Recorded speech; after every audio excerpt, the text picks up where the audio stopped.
Hindi nakakapagod ang baha. Ang nakakapagod yung hayaang lunod sa sarili mong mga problema.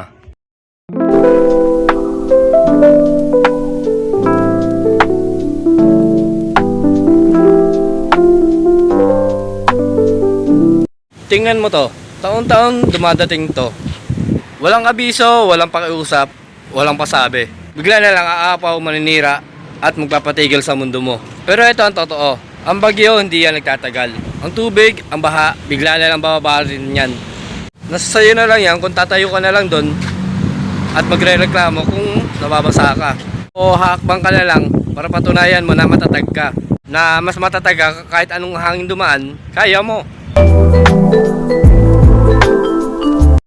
Minsan ang kailangan mo lang gawin hindi sumuko. Kasi kung kaya mo lagpasan ng baha sa labas, kaya mo rin lagpasan kahit anong bagyo dumating sa buhay mo. Titigil at lilipas at mawala rin ang baha. Katulad nito, wala na.